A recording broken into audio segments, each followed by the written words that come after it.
5 జిల్లాలకు yellow alert జారీ చేయడం ప్రస్తుతం కాస్త ఆందోళన కలిగిస్తోందా మాట్లాడుకుందాం. దక్షిణ కోస్తా రాయలసీమ ప్రభావం ఉండబోతోంది. దాంతోపాటు నెల్లూరు, తిరుపతి, చిత్తూరు, వైఎస్ఆర్తో పాటు ప్రకాశం, అన్నమయ్య జిల్లాల్లో కూడా భారీ వర్షాలు కురిసే అవకాశం ఉందా? ఇది కూడా ముందు చెప్పే ప్రయత్నం చేస్తాను. బంగాళాఖాతంలో ఉపరితల ఆవర్తనం కొనసాగుతోంది. దాని ప్రభావంతో రాబోయే 3 రోజుల పాటు వర్ష సూచన జారీ చేస్తుంది ఆంధ్రప్రదేశ్ వాతావరణ శాఖ. అమరావతి కేంద్రంగా వెదర్ అప్డేట్ ఇచ్చింది. ఇప్పటికే వరుస ఆవర్తనాలు కావచ్చు, లేకపోతే వాయుగుండాలు కావచ్చు, లేకపోతే అల్పపీడనాలు కావచ్చు. అల్పపీడనాలు, వాయుగుండాలు, దాంతోపాటు తుఫానులు ఈ ప్రభావాన్ని చూసింది ఆంధ్రప్రదేశ్. గత నెల రోజుల క్రితం వరకు అటువంటి సినారియో ఉన్నాయి. ఇప్పుడు బంగాళాఖాతంలో మరో ఉపరితల ఆవర్తనం ఏర్పడింది. ఆ ఉపరితల ఆవర్తనం కంటిన్యూ అవుతోంది. ఈ నేపథ్యంలో భారీ వర్ష సూచన జారీ చేసింది వాతావరణ శాఖ. అయితే భోగికి మంటలు వేసేందుకు సిద్ధమవుతున్నారా? అవును, భోగికి మంటలేసేందుకు సిద్ధమవుతున్నారా? మీ ఆశల మీద నీళ్లు చల్లేందుకు బంగాళాఖాతం సిద్ధమని రెడీ అవుతోంది. మరి ఇటువంటి నేపథ్యంలో ఎటువంటి వాతావరణ పరిస్థితులు ఉన్నాయి? మరి ముఖ్యంగా 3 రోజుల పాటు ఆంధ్రప్రదేశ్కి ఎల్లో అలర్ట్ జారీ చేసింది భారత వాతావరణ శాఖ. 12, 13, 14 అంటే ఈరోజు, రేపు, ఎల్లుండి భోగితో పాటు సంక్రాంతికి కూడా భారీ వర్ష సూచన ఉందా?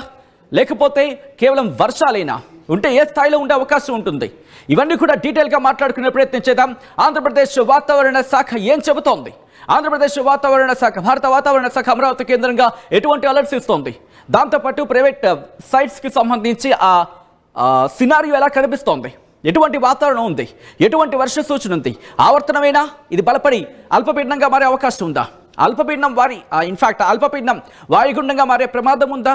ఆ వాయుగుండం తుఫాన్గా పరిణమించే అవకాశం ఉందా? ఒకవేళ ఉంటే కనుక ఎలా ఉండొచ్చు? ఏ రోజుల్లో ఉండొచ్చు? ఏ మేరకు ఉండొచ్చు? అసలు ఎందుకు ఉండకపోవచ్చా?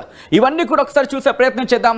ఇప్పటికీ అక్కడక్కడ కాస్త మబ్బు పట్టిన వాతావరణం మనం చూస్తున్నాం ఆంధ్రప్రదేశ్కి సంబంధించి. ఎందుకంటే ఉపరితల ఆవర్తన ప్రభావం మనకి క్లియర్ కట్గా కొన్ని జిల్లాలు అయితే మాత్రం కనిపిస్తుందనే చెప్పుకోవాలి. ఈ నేపథ్యంలో మీరు గమనిస్తే కనుక ఇదిగో ఆంధ్రప్రదేశ్కి సంబంధించి ఆ మ్యాప్ని మీరు ఇక్కడ చూస్తున్నారు. భారతదేశానికి సంబంధించిన మ్యాప్. అలాగే ఇటు తెలంగాణతో పాటు ఆంధ్రప్రదేశ్కి సంబంధించి మనకి ఇక్కడ కాస్త బ్లూగా మీకు కనిపిస్తోంది కదా. ఈ ప్రాంతం ప్రస్తుతం ఆ ఆవర్తన ప్రభావం అయితే మాత్రం కంటిన్యూ అవుతుందని చెప్పుకోవాలి. ఇటు తమిళనాడు కూడా భారీ వర్ష సూచన జారీ చేస్తుంది.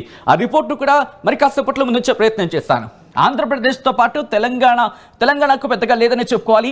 కేవలం ఆంధ్రప్రదేశ్కి సంబంధించి కొన్ని ప్రాంతాల్లోని ఈ ప్రభావం మనకు కనిపిస్తోంది. దాంతోపాటు తమిళనాడు మీద కూడా ఈ ప్రభావం ఉంది. సో ఇటువంటి సినారియోలో ఒకసారి నేను విజువల్ మీరు చూసే ప్రయత్నం చేస్తే కనుక ఇక్కడ సినారియోలో నార్మల్గానే మనకి కనిపిస్తోంది. సో వర్షాలు ఏమైనా పడే అవకాశానికి సంబంధించి కూడా మాట్లాడుకునే ప్రయత్నం చేసినప్పుడు ఇదిగోండి ఇక్కడ విశాఖపట్నం సంబంధించి అంత పెద్దగా మనకు కనిపించట్లేదు. కానీ ఇక్కడ విశాఖపట్నం దాటిన తర్వాత మాత్రం ఆ సినారియో ఉంది. దాంతోపాటు ఒంగోలు ఈ ప్రాంతాల కాస్త మబ్బు పట్టిన వాతావరణం మనకి కనిపిస్తోంది. ఇదిగోండి ఇక్కడ కొన్ని చోట్ల మాత్రం ఇలా ఆ బ్లూగా మీకు కనిపిస్తోంది కదా. మరి ముఖ్యంగా కనిగిరి కావచ్చు, లేకపోతే ఇటు నెల్లూరుకు సంబంధించి కొన్ని ప్రాంతాలు కావచ్చు, ఇటువంటి సినారియో మనకు కనిపిస్తోంది. సో ఈ నేపథ్యంలో విండి సాయంత్రం మీరు చూసారు. ఇప్పుడు జూమర్త సాయంత్రం నేను మీకు చూపించే ప్రయత్నం చేస్తున్నాను సినారియో ఎలా ఉండబోతుంది అనేది. ఇదిగో మీరు చూస్తే కనుక ఇది బంగాళాఖాతం. ఇది ఆంధ్రప్రదేశ్కి సంబంధించిన కోస్తా తీరం, చెన్నైకి సంబంధించి ప్రస్తుతం ఇక్కడ ఉపరితల ఆవర్తనం ఉంది. ఆ ప్రభావం మీరు చూస్తున్నారు. ఇది రాబోయే రోజుల్లో ఎలా ఉండబోతోంది? నేను టైమర్ ఆన్ చేస్తున్నాను. సో చూసే ప్రయత్నం చేద్దాం. సో ఇక్కడి నుంచి అంటే ఈ రోజు మధ్యాహ్నం కాస్త ఇంపాక్ట్ చూపించే అవకాశం కనిపిస్తోందా?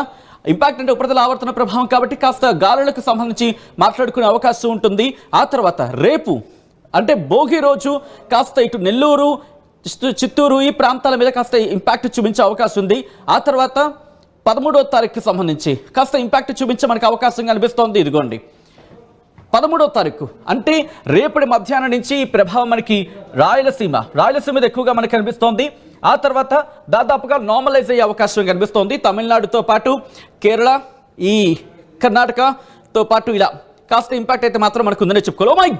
ఓ మై గాడ్ ఇంట్రెస్టింగ్ డెవలప్మెంట్. ఒక బహుశా దీనికి సంబంధించి మనకి క్లారిటీ రావాలి. శ్రీలంకకు సంబంధించి ఓకే మనకి ప్రమాదం లేదనుకోవచ్చు, ఎందుకంటే ఇది బంగాళాఖాతంలో ఉన్నప్పటికీ కూడా అరేబియా సముద్రం వైపు వెళ్ళిపోతుంది. మనకి ఈ ఉపరితల ఆవర్తనం గురించి మాట్లాడుకోవచ్చు. సో ఇది పెద్దగా కంగారు పడాల్సిన అవసరం లేదని అనుకోవచ్చు. సో ఏమైనా డెవలప్మెంట్స్ ఉంటే కనుక మాట్లాడుకునే ప్రయత్నం చేద్దాం. సో ఈ నేపథ్యంలో ఒకసారి శాటిలైట్ ఇమేజ్ చూపించే ప్రయత్నం చేస్తాను. ఇక్కడ మీరు చూస్తే కనుక ఇదిగోండి ఆ ఉపరితల ఆవర్తన ప్రభావానికి సంబంధించి మనకి కాస్త కనిపిస్తుందనే చెప్పుకోవాలి ఇక్కడ. సో ఈ ఇంపాక్ట్తోనే కాస్త మనకి వర్షాలు పడే అవకాశం ఉందంటూ కూడా చర్చ జరుగుతోంది. సో ఇక్కడ క్లారిటీ తీసుకునే ప్రయత్నం చేద్దాం. భారత వాతావరణ శాఖ ఏం చెబుతుందో చూద్దాం. ఆ తర్వాత జిల్లాల వారీగా ఎటువంటి సినారియో ఉందో నేను మీకు ఎక్స్ప్లెయిన్ చేసే ప్రయత్నం చేస్తాను. ఇక్కడ మీరు గమనిస్తే కనుక ఇక్కడ మీరు చూడొచ్చు A cyclonic circulation lies over southwest and joining southeast Bay of Bengal in lower tropospheric levels. Under its influence, light to moderate rainfall accompanied with a thunderstorm and lightning very likely at a few places over Tamil Nadu, Puducherry, Karaikal during 11th to 15th coastal Andhra Pradesh. ఇక్కడ mention చేయడం జరుగుతోంది. ఇక్కడ మీరు గమనిస్తే కనుక ఇదిగోండి ఇక్కడ మీరు ఇక్కడ నేను మీకు చూపించే ప్రయత్నం చేస్తున్నాను. ఇదిగో ఇక్కడ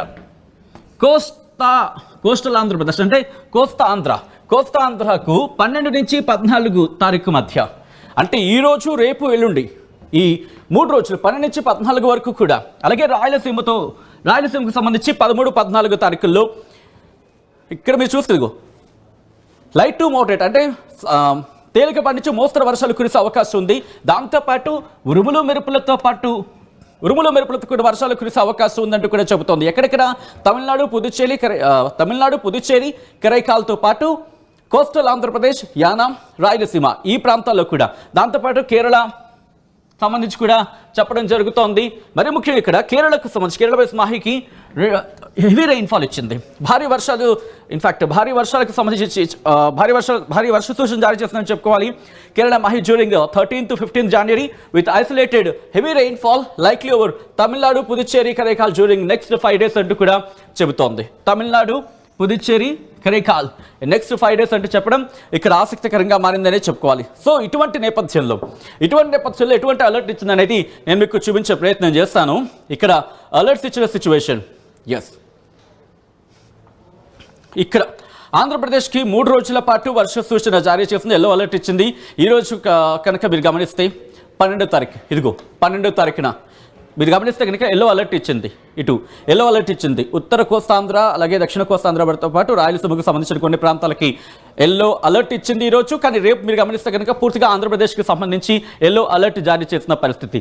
దీంతో పాటు మీరు గమనిస్తే 14వ తారీఖున అంటే ఎల్లుండు ఇటు ఆంధ్రప్రదేశ్కి సంబంధించి పూర్తిగా ఎల్లో అలర్ట్ జారీ చేసిన పరిస్థితి. సో ఈ నేపథ్యంలో ఆంధ్రప్రదేశ్లో ఏ ప్రాంతాల్లో వర్షాలు పడే అవకాశం ఉంది, ఆంధ్రప్రదేశ్ వాతావరణ శాఖ ఇచ్చిన రిపోర్ట్లో ఏ జిల్లాలకు సంబంధించి ప్రస్తావించింది అనేది నేను మీకు చూపించే ప్రయత్నం చేస్తున్నాను. మీరు గమనిస్తే ప్రకాశం నెల్లూరుకి ఈ రోజు కాదు రేపటి నుంచి 3 రోజుల పాటు వర్ష సూచన జారీ చేసింది. Thunderstorm accompanied with lightning likely at isolated places అంటే ఉరుములు మెరుపులతో కూడిన వర్షాలు కొన్ని చోట్ల కురిసే అవకాశం ఉందంటూ కూడా చెబుతోంది. ఎక్కడెక్కడ ప్రకాశం నెల్లూరుకి సంబంధించి రేపటి నుంచి 3 రోజుల పాటు అని చెప్పుకోవచ్చు. దాంతోపాటు ఈ 2 జిల్లాలే కాదు ఇటు వైఎస్ఆర్ డిస్ట్రిక్ట్ అలాగే అన్నమయ్య డిస్ట్రిక్ట్, తిరుపతి, చిత్తూరు ఈ 4 జిల్లాలకు సంబంధించి కూడా అటువంటి వర్ష సూచన జారీ చేస్తోంది.